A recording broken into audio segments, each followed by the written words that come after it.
بسم الله الرحمن الرحيم.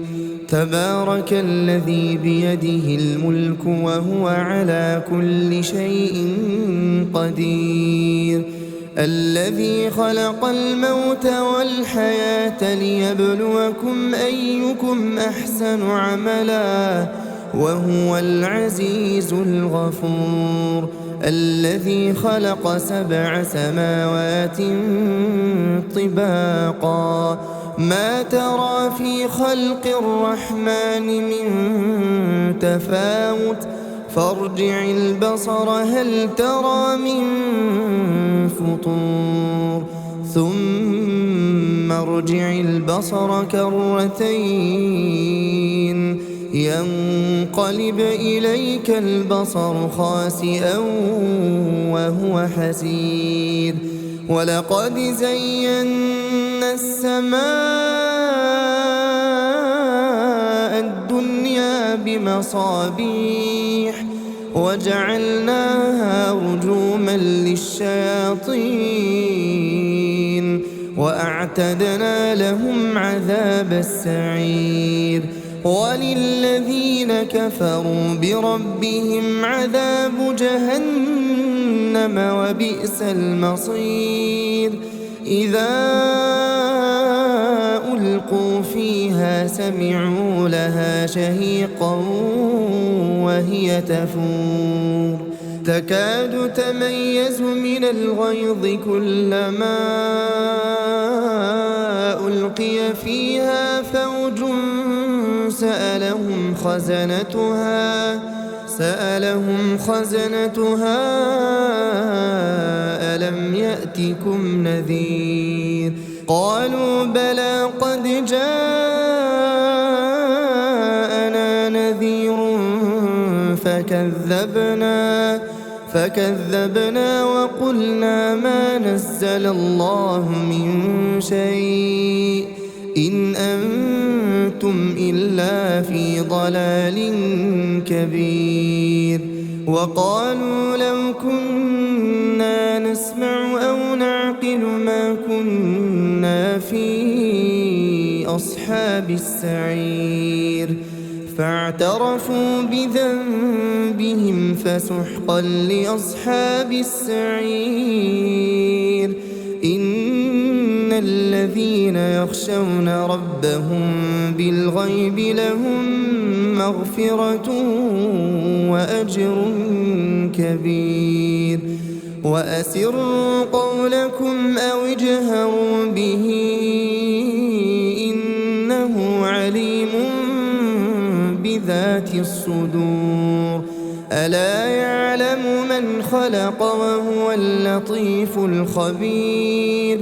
هو الذي جعل لكم الأرض ذلولا فامشوا في مناكبها وكلوا من رزقه وإليه النشور. أأمنتم من في السماء أن يخسف بكم الأرض فإذا هي تمور أم أمنتم من في السماء أن يرسل عليكم حاصبا فستعلمون كيف نذير. ولقد كذب الذين من قبلهم فكيف كان نكير. أولم يروا إلى الطير فوقهم صافات ويقبضن ما يمسكهن إلا الرحمن إنه بكل شيء بصير. أمن هذا الذي هو جند لكم ينصركم من دون الرحمن إن الكافرون إلا في غرور. أمن هذا الذي يرزقكم إن أمسك رزقه بل لجوا في عتو ونفور.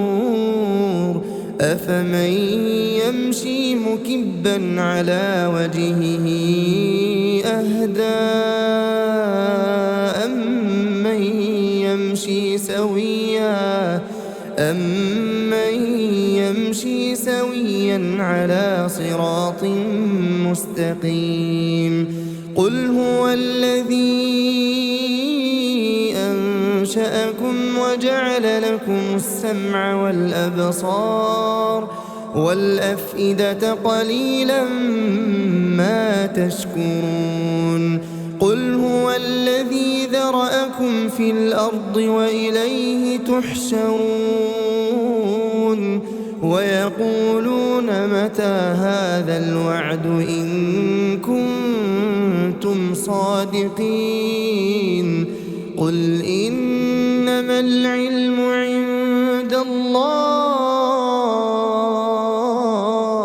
وإنما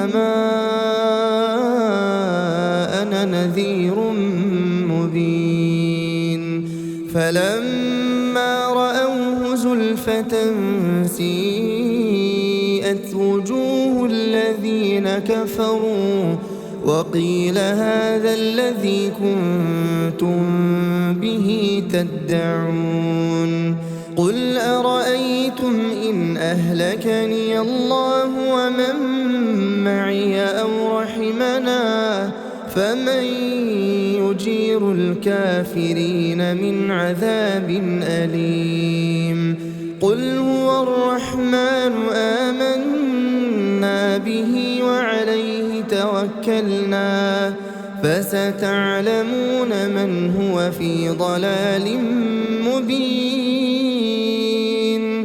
قل أرأيتم إن أصبح ماؤكم غورا فمن يأتيكم بماء